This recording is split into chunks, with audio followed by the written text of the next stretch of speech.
स्वस्ति न इंद्रो वृद्धश्रवाः स्वस्ति न पूषा विश्ववेदाः स्वस्ति नस्तार्क्ष्यो अरिष्टनेमि स्वस्ति नो बृहस्पतिर्दधातु ओम शांति शांति शांति। जय श्री कृष्ण।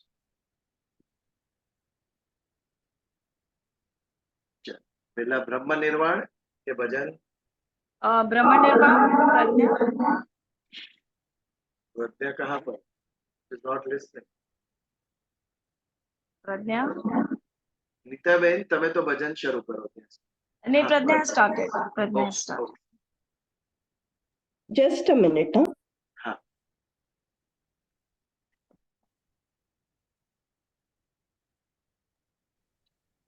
ઠાકોરજી હાથમાં સોંપી માણસ જન્મ સફળ કરવાનો મોકો આપ્યો છે. આ જન્મ સફળ કેમ કરવો? તો બસ ઠાકોરજીનું સ્મરણ, સંસારમાં રહી સંસારનું કામ કરતા કરતા ઠાકોરજીને ન ભૂલો. પલ પલ ઠાકોરજીને યાદ કરો અને ઠાકોરજીને સુખ મળે તે જ કરવું. ઠાકોરજી સાક્ષાત છે અને છે જ. આ ભજન પણ તેના ઉપર જ છે, તે હું સ્મરણ કરાવીશ. श्रीजी मारा कान मां कहीं कहीं गया, गुरुजी मारा कान मां कहीं कहीं गया, श्री वल्लभ मारा कान मां कहीं कहीं गया, क्या हती ने क्या मुझने लई गया, नाव मारी आज छे चकडोળ માં, हाथ जाली सामे किनारे लई गया, मोहने माया मां अटवाई गया, यमुना जी ना घाट मुझने लई गया, श्री जी बावा कान मां कहीं कहीं गया, क्या हती ने क्या मुझने लई गया, भक्ति रूपी चावी मुझने दई गया, ताड़ा मारा मन ना खोली गया, श्री जी बावा कान मां कहीं कहीं गया, क्या हती ने क्या मुझने लई गया, श्री कृष्ण शरणम मम मंत्र मुझने दई गया, ब्रह्म संबंध मां मुझने जोड़ी गया, कंठी ने चरणामृत मुझने दई गया, ब्रह्म संबंध केरो मंत्र मुझने दई गया, श्री जी भावा कान मां कहीं कहीं गया, क्या हती ने क्या मुझने लई गया, सदगुरु ना शरणे मुझने लई गया, सेवा केरा सुख मुझने दई गया, श्री जी बाबा कान मां कहीं कहीं गया, श्री गुरु जी मारा कान मां कहीं कहीं गया, श्री वल्लभ मारा कान मां कहीं कहीं गया। कृष्ण कन्हैया लाल की जय। બહુ સરસ, ખૂબ સરસ. Thank you. હવે પ્રજ્ઞાજી અમે બ્રહ્મ નિર્વાણ પढ़ के सुनाएंगे. Yeah. જ્યારે પ્રજ્ઞાબેન શ્રીમદ ભગવદ ગીતા अध्याय 6 आत्म संयम योग उसकी पूर्णता की तरफ आगे बढ़ रहे हैं, समापन की तरफ आगे बढ़ रहे हैं. अंतिम प्रकरण. अर्जुन का प्रश्न, यदि कोई योगी जिसने संसार से तो अनासक्ति प्राप्त कर ली लेकिन अभी तक परम तत्व को पा नहीं सका है और बीच रास्ते में, आधे रास्ते में यदि वो योग भ्रष्ट हो जाए तो ऐसे व्यक्ति की क्या दशा होती है, ऐसे व्यक्ति की क्या गति होती है. और ये जो बात है भगवान कृष्ण आपके अलावा और कोई नहीं बता सकता. विश्व का सबसे ज्ञानी व्यक्ति, सबसे ज्यादा जिसकी आईक्यू है, आर्टिफिशियल इंटेलिजेंस ले लीजिए, सुपर कंप्यूटर ले लीजिए, जितने भी बौद्धिक संसाधन है हमारे पास विश्व में हमने जो इजाद किए, किसी में ये क्षमता नहीं कि मनुष्य की गति क्या होगी वो बता सके. ये क्षमता केवल भगवान आपके अंदर है कि मृत्यु के बाद मेरा क्या होगा, मृत्यु के बाद किसी जीव की क्या गति होगी, स्वर्ग प्राप्ति होगी, नरक प्राप्ति, पुनः पृथ्वी पर मनुष्य जन्म मिलेगा या अन्य कोई जीव का जन्म, की मुक्ति मिलेगी, ये केवल और केवल भगवान कृष्ण ही बता सकते हैं. ये ज्ञान केवल भगवान कृष्ण के पास. इसके लिए अर्जुन भगवान को प्रश्न करता है कि ऐसे व्यक्ति की क्या गति होगी. तो इसके ऊपर भगवान ने विविध उत्तर दिए. और पिछली बार हमने देखा भगवान ने क्या कहा, प्रयत्नाद्यतमानस्तु योगी संशुद्ध किल्बिषः अनेक जन्म संसिद्धि ततो याति परमाम गति. ऐसा जो योगी है, पिछले जन्म में योग भ्रष्ट हुआ था लेकिन वहां तक जो उसने प्राप्त किया था वो पूंजी को इस जन्म में साथ में लेके आएगा और इस जन्म में वहीं से वो अपना मार्ग शुरू करेगा. अर्थात गए जन्म में आप ग्रेजुएट हो चुके हो तो इस जन्म में आप उतना ज्ञान तो लेकर ही आओगे कि आप ग्रेजुएट हो जाओ और वहां से आगे आप पीएचडी, डॉक्टरेट जो भी करना है वो आगे शुरू होगा. प्रयत्न करता है, प्रयत्न पूर्वक योगी संशुद्ध किल्बिषः, प्रयत्न करते करते शुद्ध मन का हो जाता है. योगी कौन? समत्वम योग उच्यते, जिसने समता प्राप्त कर ली है वो योगी. समता अर्थात राग और द्वेष, ये दोनों में जो समान है, अर्थात राग और द्वेष से जो ऊपर उठ गया है वो योगी. हमें राग और द्वेष आते कहां से है? राग यानी पसंद, द्वेष यानी नापसंद. ये पसंद नापसंद किस चीज की होती है? पसंद नापसंद सभी सांसारिक चीज की होती है. कोई वस्तु पसंद है, कुछ वस्तु नहीं पसंद है, कोई व्यक्ति पसंद है, कोई नहीं पसंद है, कोई परिस्थिति पसंद है, कोई नहीं पसंद है. तो ये जो राग और द्वेष है वो संसार में स्थित है. तो जब तक हम संसार से संबंध बनाए हुए हैं तब तक राग और द्वेष से हम युक्त.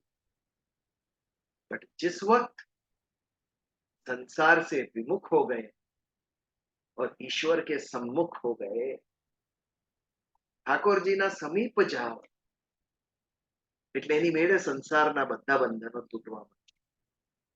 अपने आप राग द्वेष छूटने लगते हैं. तो ये जिसकी प्रक्रिया शुरू हो गई है, संसार से विमुख होना और ईश्वर से, भगवान से समीप जाना. जैसे जैसे आप ईश्वर से समीप होते जाओगे सांसारिक आसक्तियां कम होती जाएगी और अपने आप राग द्वेष कम होते जाए. तो योगी वो जो ईश्वर के समीप पहुंच गया है और उस कारण संसार से विमुख हो गया है और संसार से विमुख हुआ है उसके कारण उसके राग और द्वेष छूट गए राग और द्वेष से वो ऊपर उठ गया है और इसके कारण वो दोनों में समा है, उसे कोई स्पर्श नहीं करता, ना राग स्पर्श करता है ना द्वेष स्पर्श करता। जब राग द्वेष ही नहीं है तो हमसे पाप ही नहीं होगा। राग क्या है? एक प्रकार की इच्छा ही, एक कामना ही। हमें जो पसंद है वो पुनः पुनः करने की हमें इच्छा होगी। क्या चीज करने की इच्छा होगी? पहले जो हम कर चुके हैं और जो करने से हमें सुख की अनुभूति हुई, वही चीज पुनः करने की हमें इच्छा होगी।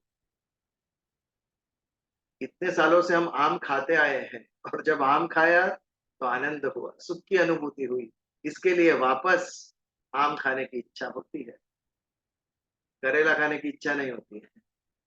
यदि घर पे बना है तो खाना पड़ता है, वो अलग बात है, लेकिन इच्छा नहीं होती कि आज करेला खाएं हम, क्योंकि सुख की अनुभूति नहीं हुई थी जब खाया था तब। तो ये सुख की अनुभूति हमें इच्छा करती है, यही राग है, यही राग का स्वरूप पकड़ लेती है, आसक्त, जिसके बिना चलता। तो यही जब राग छूट गया, जिसका राग है उसके प्रति हम आकर्षित होते हैं, वो पुनः पुनः करना चाहते हैं, और जिससे द्वेष है उससे हम दूर भागना चाहते हैं। ये हमें गलत करवाता है, ये हमें पाप करवाता है। जब अत्यंतिक कामना उत्पन्न होती है तो वो कामना को, वो इच्छा को पूर्ण करने के लिए हम गलत मार्ग भी कभी कभी अपना लेते हैं। एक बालक एक बार फेल हुआ, 2 बार फेल हुआ, 3 बार फेल हुआ, चौथी बार शायद वो कॉपी करेगा, उसे पास होने की मनोकामना है, लेकिन वो इच्छा पूर्ण नहीं होती है, तो वो इच्छा पूर्ण करने के लिए शायद वो गलत मार्ग अपना। हमारा भी वही होता है, जब इच्छा पूर्ण नहीं होती है तो हम उसे पूर्ण करने के लिए कभी कभी हमारे जो नियम होते हैं, हमारे जो मूल्य होते हैं जीवन के, उसको साइड पे करते हैं। पिछली बार हमने कॉन्शियंस की बात की थी, अंतरात्मा। ये हमारे अंतरात्मा की हम अवगणना कर देते हैं इच्छा पूर्ण करने के लिए। अहंकार हमारे अंतरात्मा को दबा देता है, चुप कर देता है, मन बुद्धि उसकी अवगणना करती है और हम थोड़ा गलत कर बैठते हैं, क्योंकि राग और द्वेष है, इच्छाएं हैं, उसके कारण। तो योगी कौन? जिसके राग द्वेष, जिसकी इच्छाएं कामनाएं ये सब गया, वो जब यही सब नहीं रहा तो उससे पाप होगा ही नहीं, कुछ चाहिए ही नहीं। भगवान ने जो दिया वो सहर्ष स्वीकार कर लिया। ऐसा जो व्यक्ति है उसे कोई गलत करने की आवश्यकता ही नहीं, संतुष्ट है, इसके लिए सुखी है वो। सुखी क्यों है? क्योंकि संतुष्ट है। जो मिला प्रभु तूने दिया, तेरा प्रसाद, उसमें खुश है वो। ऐसे व्यक्ति से पाप नहीं होता। इसके लिए कहा है संशुद्ध किल्बिषः, उसका मन शुद्ध हो गया, मन में कोई गलत इच्छा नहीं हुई तो सारे पाप गए उसके, क्योंकि वो संसार से विमुख होकर ईश्वर के तरफ, ईश्वर के सम्मुख जा रहा है। अनेक जन्म संसिद्ध ततो याति परमा गति। ये जो परम गति, गति यानी आपका क्या होगा, उसे गति कहा गया है। गति इज नॉट स्पीड। हमारी नॉर्मल भाषा में गति यानी स्पीड, ये स्पीड नहीं। गति यानी डेस्टिनेशन, नियति। आपका क्या होगा, वो गति है। ऐसा व्यक्ति परम गति को प्राप्त करता है, यानी परमात्मा को प्राप्त करता है। लेकिन कब? अनेक जन्म संसिद्ध। एक जन्म की सिद्धि नहीं है ये, अनेक जन्म की सिद्धि, तब जाकर ये गति प्राप्त होती है। 10 वर्ष के बालक शंकराचार्य को सन्यास लेने की इच्छा, एक 10 वर्ष के बालक को तो खेलने कूदने की इच्छा होनी चाहिए, बट शंकराचार्य को सन्यास लेने की इच्छा, वेद उपनिषद का अभ्यास इतनी छोटी उम्र में, वो भी माता के घर पे रहकर नहीं, सन्यास लेकर, संसार से दूर जाकर। ये कहां से मन के अंदर भाव उत्पन्न हुआ? अनेक जन्म संसिद्ध, अनेक जन्म से लेकर आए थे वो। तब जाकर इतनी कम आयु में उनका मन अध्यात्म में लगता है, उनका मन वेदों में, शास्त्रों में, मुक्ति, परम तत्व में लगता है। ये जिज्ञासु वृत्ति वो लेकर आए थे। अनेक जन्म की सिद्धि थी ये, एक जन्म का ये नहीं था। तो अनेक जन्म के बाद ये सिद्धि उपलब्ध होती है और परम गति को प्राप्त करता है वो योग भ्रष्ट व्यक्ति। उसके लिए भी ये संभावना है, भले ये जन्म में छूट गया तो क्या हुआ, आगे कई जन्म है परम गति को प्राप्त करने के लिए। ऐसा जरूरी नहीं है कि आप 15 साल में ही एसएससी बनो, 3 साल के बाद भी कर सकते हो। ऐसा बिल्कुल जरूर नहीं कि यही आयु में ये डिग्री आनी चाहिए। ज्ञान आप कभी भी प्राप्त कर सकते हैं। वैसे मुक्ति मोक्ष आवश्यक नहीं है कि आपने इस जन्म में यात्रा शुरू की तो यही जन्म में पूर्ण होनी चाहिए।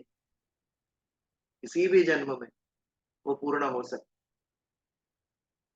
हम सब पिछले जन्म से कुछ लेकर आए हैं, तभी आध्यात्म में, तभी परम तत्व में हमें रुचि है, तभी हम इतने समय से जुड़े हुए हैं।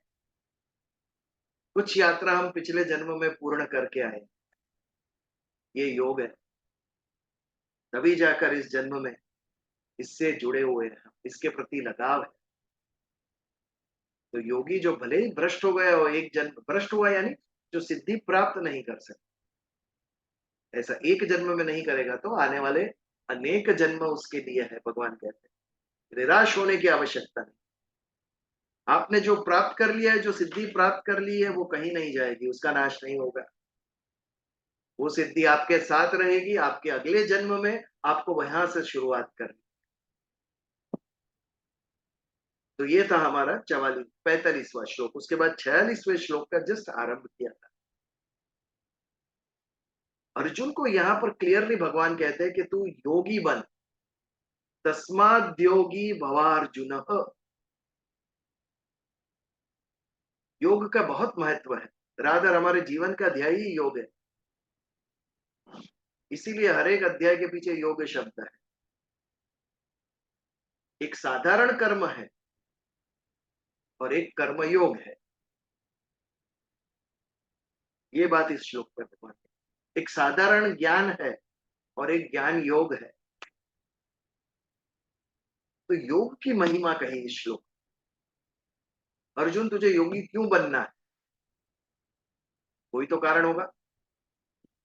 और भगवान को मालूम है अर्जुन बहुत जिज्ञासु है, अच्छे अच्छे प्रश्न करेगा।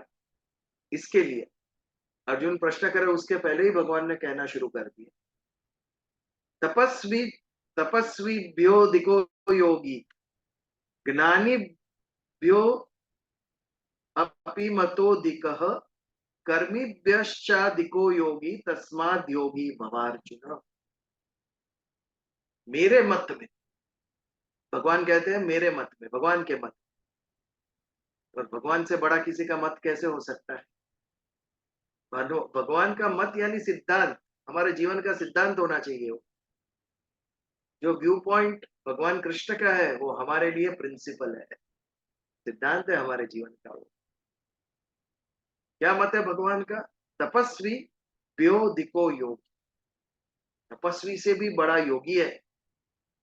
यहाँ कौन से तपस्वी की बात कर रहे हैं, जिसने तपस्या स्वयं के लिए कुछ प्राप्त करने के लिए की हो, ऐसा तपस्वी। पिछली बार सत्संग में हमने बात की थी ऐसे तपस्वियों की जिन्होंने ब्रह्मा जी से, शिव जी से वरदान मांगने के लिए तपस्या की।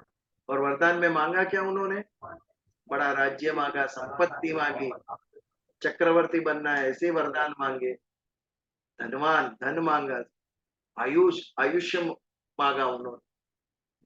ये सब ने तपस्या क्यों की, तप क्या है, किसी भी ध्येय के लिए शरीर को कष्ट देना, ये तप।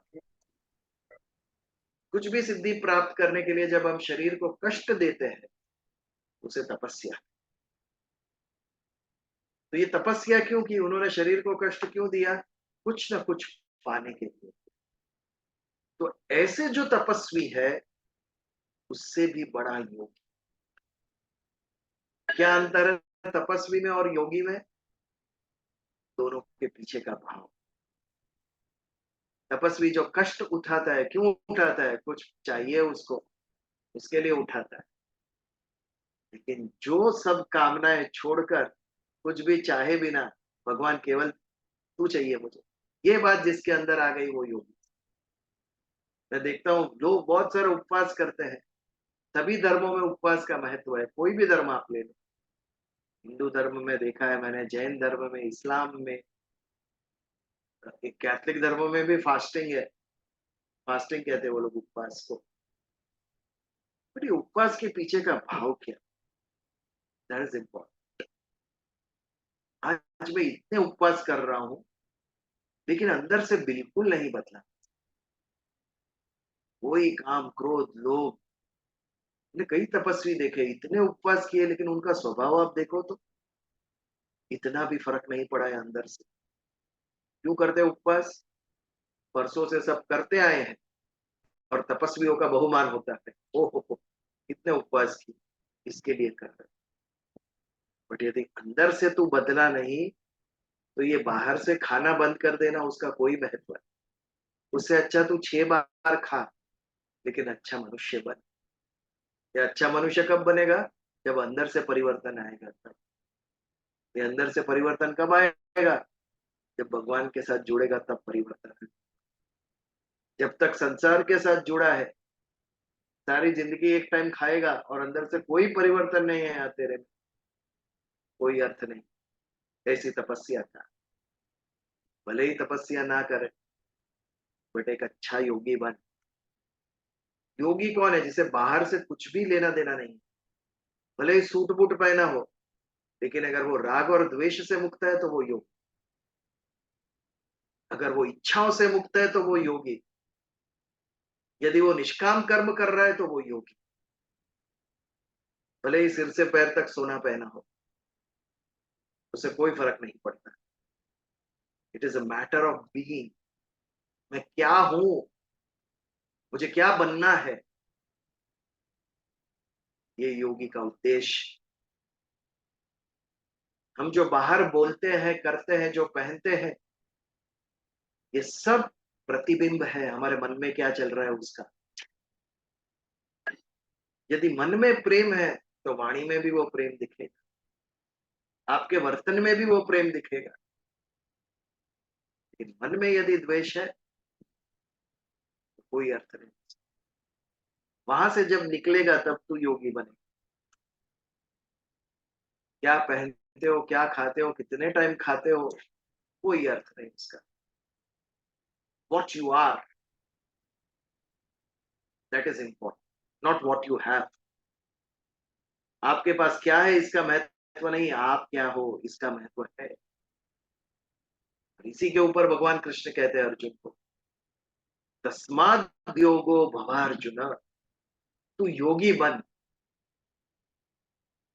इसके लिए कहीं पर भी भगवान ने कहा, भगवान कृष्ण ने, तो उपवास कर। श्रीमद भागवत किसी ने पढ़ा होगा तो मुझे बताइए, कहीं पर भी कृष्ण, उसमें कृष्ण लीला में भी कहीं पर भी आया है कि भगवान ने उपवास करने को कहा? कहीं पर भी नहीं। सारी भगवत गीता में मैं ढूंढ रहा हूँ, सेवा, पूजा, उपवास, कोई बात नहीं। तेरी मन और बुद्धि मेरे शरण में दे दे बस, और फिर देख परिवर्तन। अपने आप खाने से तेरा राग छूट जाएगा, अपने आप मेरे शरण में तू आ जाए। ये योगी है जो ईश्वर से एक रूप हुआ, अपने आप संसार से विमुख हो गया।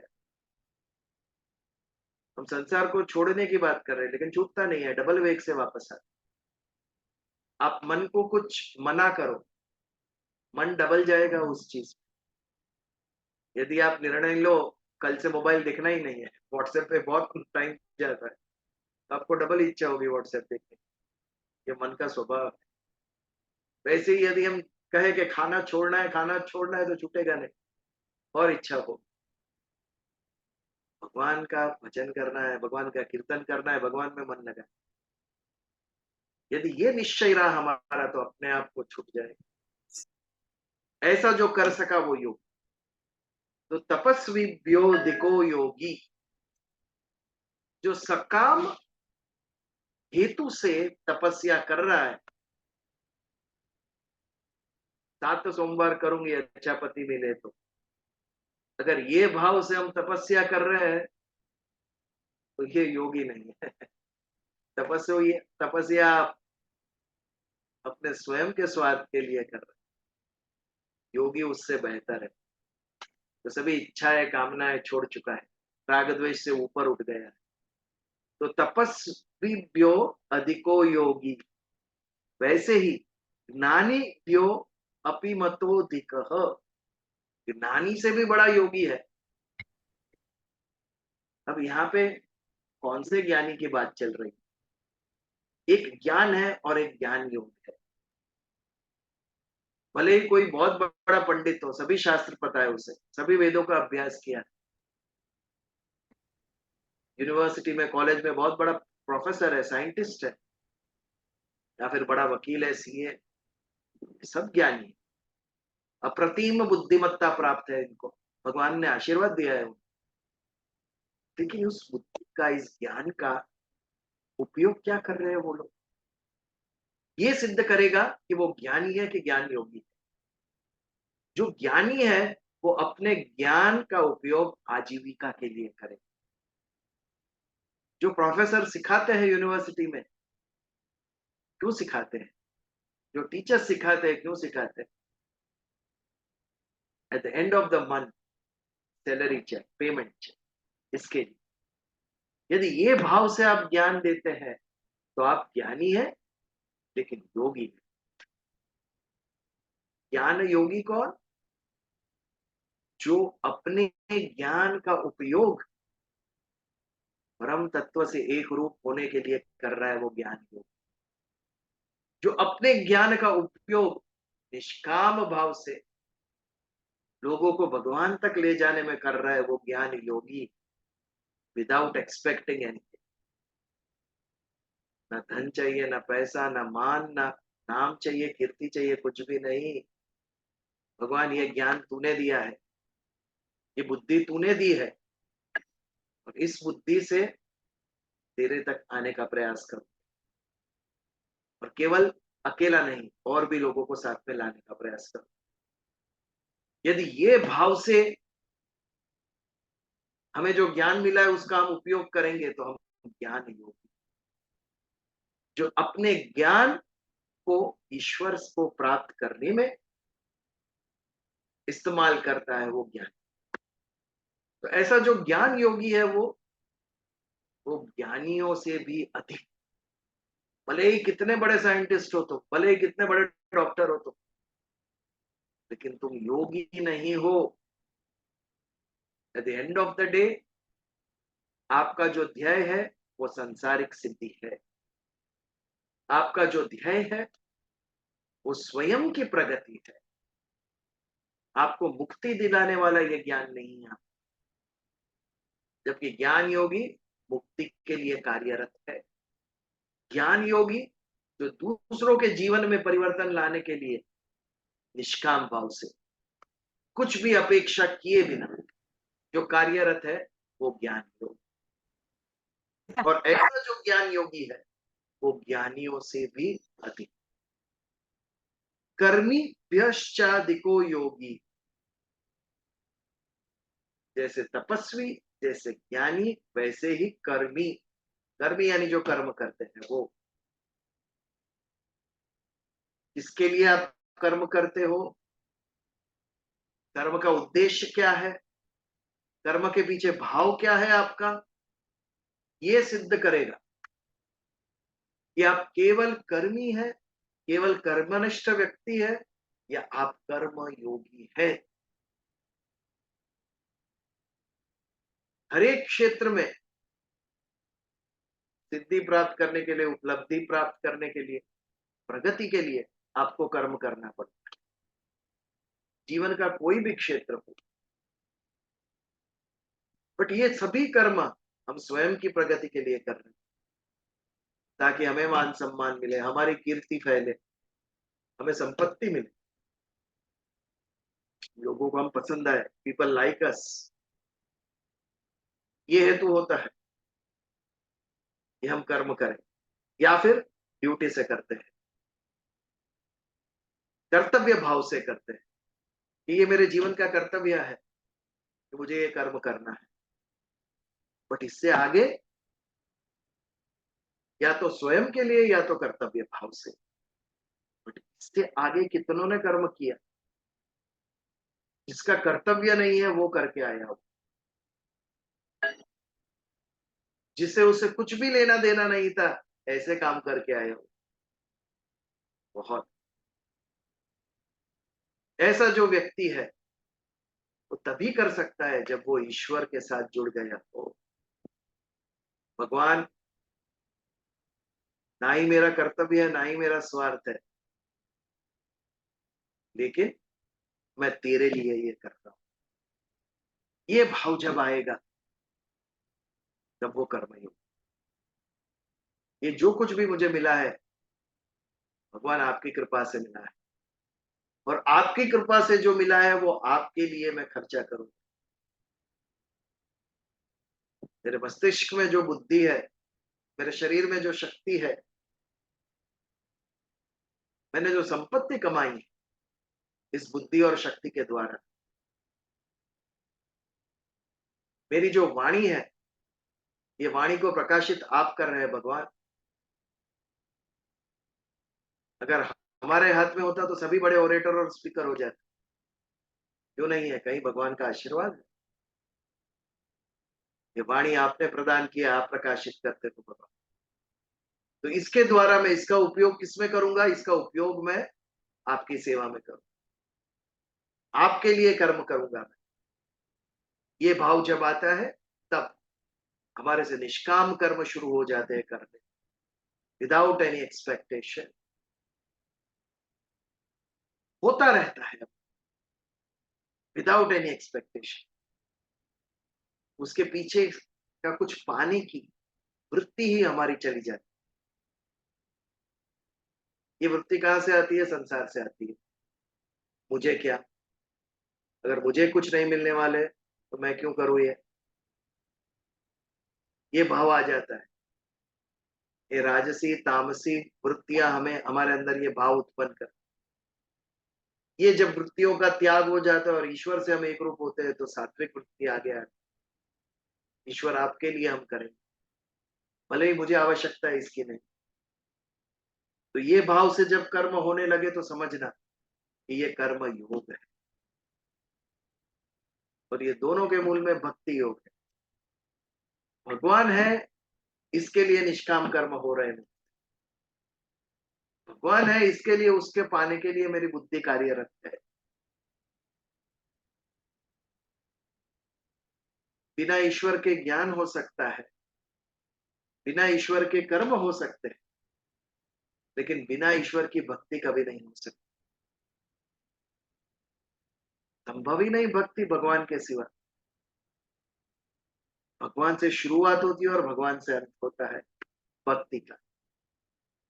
इसके लिए भक्ति शुद्ध है, जबकि ज्ञान में दोष हो सकता है, ज्ञान का दुरुपयोग हो सकता है, कर्म का दुरुपयोग हो सकता है, दोषी कर्म हो सकते हैं, लेकिन भक्ति का दुरुपयोग नहीं। भक्ति में दोष नहीं होता है, क्योंकि भक्ति में ईश्वर है। शुरुआत ईश्वर से होती है और अंत ईश्वर से होता है। और यही कारण है कि ज्ञान योग और कर्म योग से भक्ति योग ऊपर है। जिसमें ईश्वर है वो सबसे ऊपर, उससे बड़ा कुछ भी नहीं संसार में, भगवान से बड़ा। तो कर्मी व्यश्चाधिको योगी तस्माद् योगी भवार्जुन। सबसे ऊपर योगी है, इसके लिए हे अर्जुन तुझे योगी बनना है। और इतने समय के बाद हम ये तो समझ ही गए, भगवान केवल अर्जुन को कह रहे हैं, लेकिन it applies to all of us. हम सब अर्जुन हैं। अर्जुन के जो मन में प्रश्न शंकाएं थी, अर्जुन को जो ज्ञान चाहिए था, अर्जुन को जो जीवन के डायलेमास थे, क्या करूं मैं, ये करूं कि वो करूं? हम प्रतिदिन ये फेस करते हैं। एक सिंपल क्वेश्चन, आज कौन सी सब्जी बनाऊं? ये सबके मन में आता होगा प्रश्न, ये बनाओ कि वो बनाओ, डायलेमा। तो जब जब डायलेमा आता है, जब जब द्वंद्व आता है, तब ईश्वर के शरण में जाइए, अंतरात्मा को पूछिए। जब बुद्धि का अंत हो जाता है तो श्रद्धा का उद्भव होता है। अंतरात्मा को पूछिए कि क्या करें हम, जब द्वंद्व उत्पन्न होता है। तो हमारे जीवन के द्वंद्व दूर करने के लिए अर्जुन ने एक एक प्रश्न पूछे, तो उसका उत्तर भगवान जो अर्जुन को देते वो हमें लागू होता है। हमारे जीवन का ध्येय भी होना चाहिए कि हम भी योगी बने, हम भी निस्वार्थ भाव से जिए, हम भी राग द्वेष को दूर करें अपने अंदर से। ये था हमारा 46वां श्लोक। तपस्वियों से बड़ा योगी, ज्ञानियों से बड़ा योगी, और कर्मियों से भी बड़ा योगी। और इसके लिए है अर्जुन, तू योगी बन। अध्याय के ऑलमोस्ट एंड में भगवान आज्ञा करते हैं अर्जुन कि तुझे योगी बन। ये था हमारा 46वां श्लोक। इसके ऊपर कोई प्रश्न? कि 47वें श्लोक का आरंभ करूं?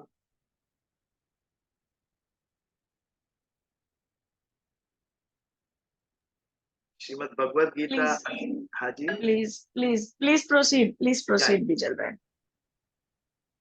छठे अध्याय आत्म संयम योग, उसका अंतिम श्लोक 47वां श्लोक।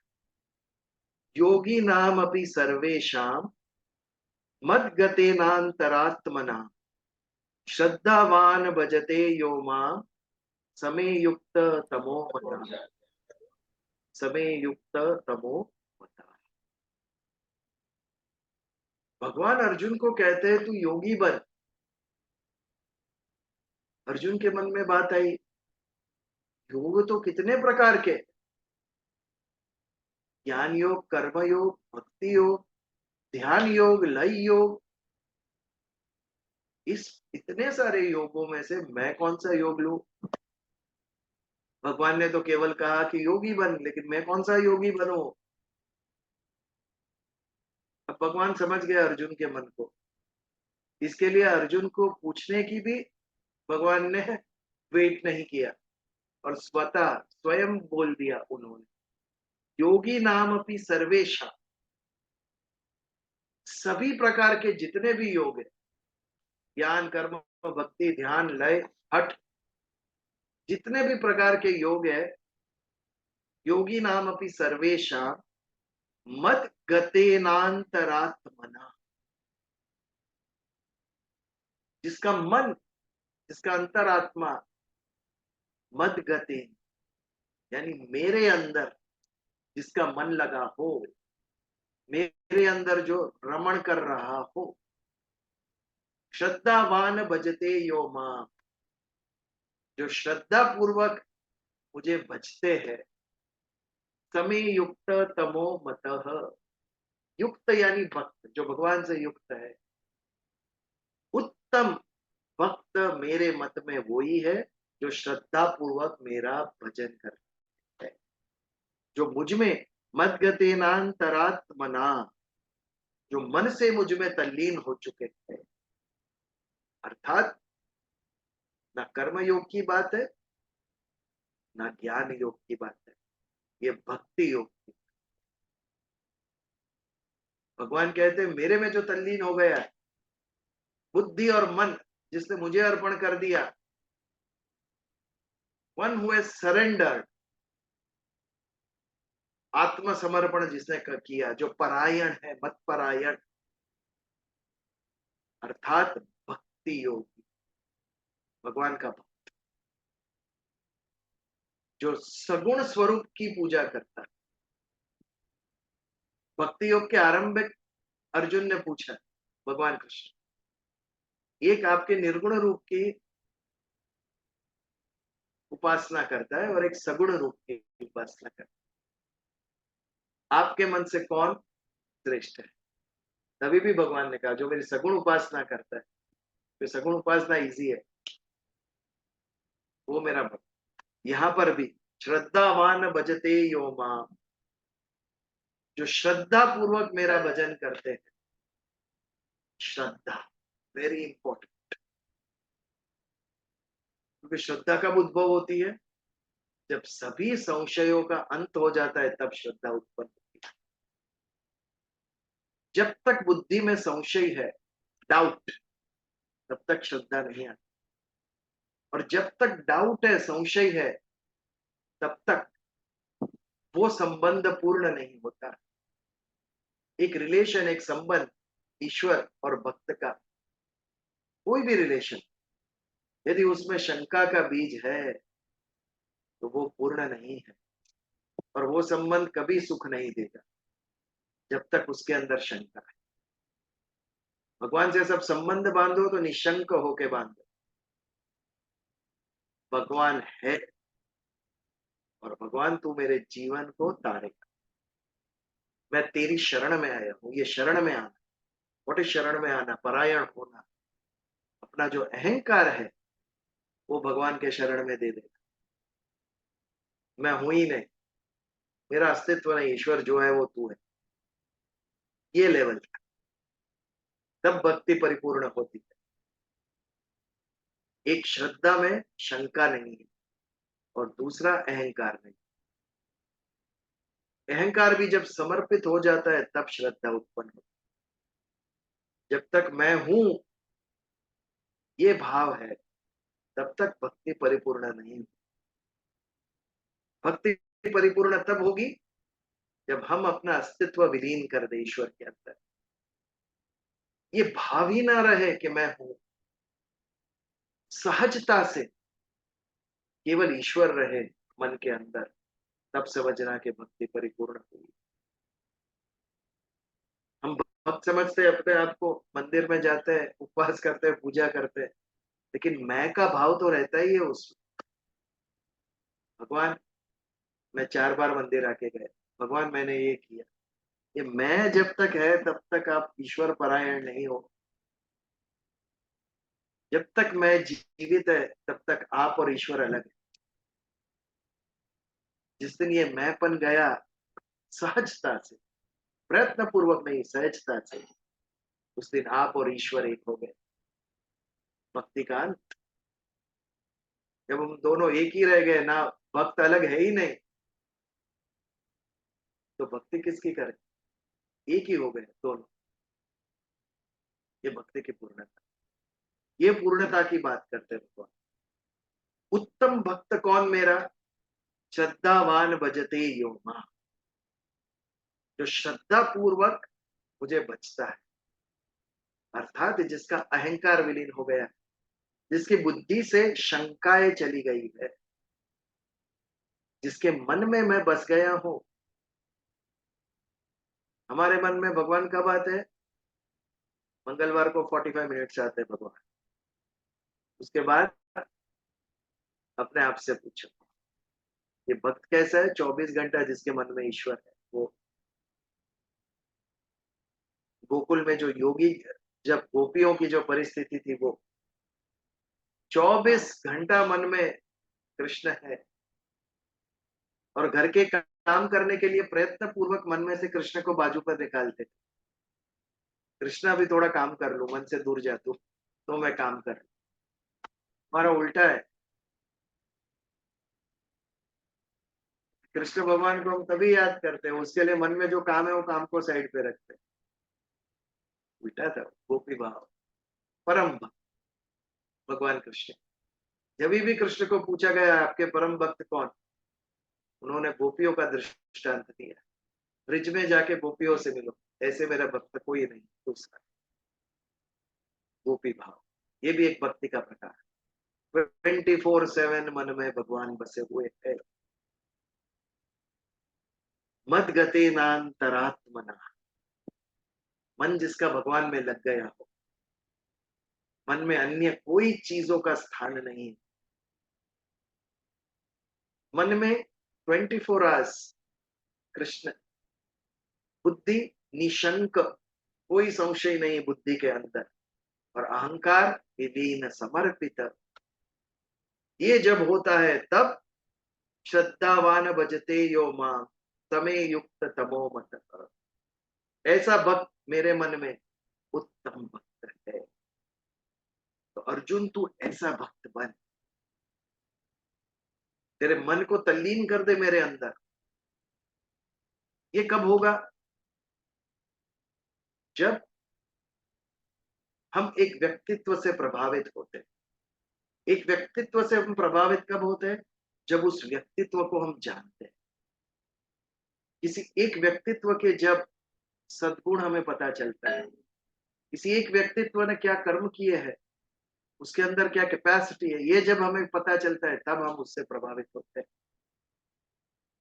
तो अर्जुन को यदि भक्त बनाना है, अर्जुन के मन में यदि वास करना है भगवान कृष्ण को, तो भगवान कृष्ण क्या करेंगे? भगवान कृष्ण अर्जुन को अपना स्वरूप समझाएंगे। अर्जुन तू जान मैं कौन हूं। ये तू जब जानेगा तो तेरी सभी शंकाएं दूर होगी, तभी तेरा मन मुझ में लगेगा, तभी तू मुझे परायण होगा, मत परायण। जब मुझे परायण होगा, मत परायण होगा, तब तू मेरी बात माने, तब तेरे मन में जो शंका है वो दूर होगी। इसके लिए 47वें श्लोक पर इस अध्याय आत्मसंयम योग का भगवान अंत करते हैं और 7वें अध्याय से अपने स्वरूप का ज्ञान समझाना शुरू करते हैं। अर्जुन तुझे पता होना चाहिए कि मैं कौन हूं, और स्वरूप का ज्ञान समझाते हैं, मैं कौन हूं ये समझाते हैं भगवान। इसके लिए 7वें अध्याय का नाम रखा ज्ञान विज्ञान योग। किसका ज्ञान और किसका विज्ञान? Who is God Krishna. ये बात 7वें अध्याय में समझाना भगवान शुरू करते हैं। भगवान कृष्ण है कौन? तो ये 6ठे अध्याय का आज हम यहाँ पर समापन करते हैं, ये समझकर कि हमें योगी बनना है और योगियों में भी भक्ति योगी बनना है। और इसके लिए मन से सभी शंकाएं दूर करनी है, बुद्धि से शंकाएं दूर करनी है, मन में भगवान कृष्ण को बसाना है और अहंकार को विलीन करना है, विनम्र बनना है, भगवान कृष्ण के चरणों में हमारे अहंकार को समर्पित करना। ये जब होगा तब हम भक्त बनेंगे, और ऐसे ही उत्तम भक्त प्रिय है भगवान कृष्ण। तो यहाँ पर आज हम 6ठे अध्याय का समापन करते हैं और अगले मंगलवार मेरा छोटा एक कर्तव्य बाकी है अभी भी। अगले मंगलवार योग से 4 जून है, जब लोकसभा के मतों की गणना होने वाली है, और वो मतों की गणतरी के लिए मुझे जाना है वहां पर। तो वहां से कितने बजे आऊंगा मुझे पता नहीं है। इसके लिए यदि समय सर आ गया तो हमारा सत्संग रहेगा, नहीं तो एक और मंगलवार हम अनध्याय रखेंगे। उसके बाद हमारी यात्रा अविरत जारी रहेगी। अगर नेक्स्ट ट्यूसडे में टाइम से आ गया तो I will put the message, तो आपको लिंक आ जाएगी, नहीं तो अनध्याय। और उसके बाद मंगलवार से फिर कोई रुकावट, पुनः हमारी यात्रा शुरू होगी। और शायद ये आज का हमारा जो रिकॉर्डिंग है वो हमारे यूट्यूब पे 200th वीडियो होगा। 200 वीडियो बन चुके हैं हमारे एक एक करके यूट्यूब की जो हमारी चैनल है उसके ऊपर।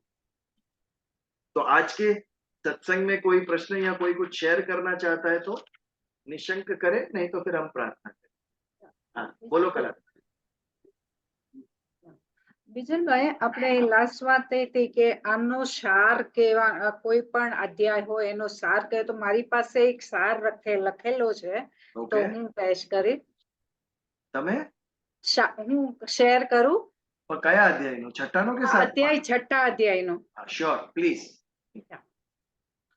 ભગવાને કલ્યાણ માટેના સાધન બતાવ્યા હતા 6ठा અધ્યાયમાં. કોઈ પણ પરિસ્થિતિમાં સંભાવ રાખવો એ બહુ મહત્વનું છે. વ્યક્તિ ક્રિયા પદાર્થમાં આસક્તિ રહિત થવું, સમતા લાવવી, સંસારની સત્તા મહત્તા અપનાપન રાખવીને ચૂપ અને શાંત રહેવું, મનુષ્ય પોતે પોતાનો ગુરુ છે, એટલે આપણે આપણા દ્વારા જ પોતાનો ઉદ્ધાર કેવી રીતે કરવો અને આસક્તિ રહિત કેમ જીવવું, મનને વશમાં કેવી રીતે રાખવું, ક્ષમતા કેવી રીતે રાખવું, તે પોતાનું કલ્યાણ કરી શકે. Perfect perfect. આ જ વાતો કરી આપણે છઠ્ઠા એનો છઠ્ઠા અધ્યાયમાં આ જ વાત. ચાલો. એ સારું હતું મારી પાસે, એટલે મને થયું હું શેર ચોક્કસ always you should share it. એટલે જે બધા અટેન્ડ ન કરી શકે એને ટૂંકમાં ખબર પડે કે આપણે શું ચર્ચા કરી. આ રીતે. ચાલો તો પ્રાર્થના કરીએ. કરચર કૃતમ વાકકાયાજમ કર્મજમ વા શ્રવણનૈનમ જ વા માનસ વા પરાધમ વિહિતમ વિહિતમ વા સર્વમેતત્ ક્ષમસ્વ. જય જય જય કરુણાબ્ધે શ્રી મહાદેવ શંભો. ઓમ શાંતિ શાંતિ શાંતિ. જય શ્રી કૃષ્ણ.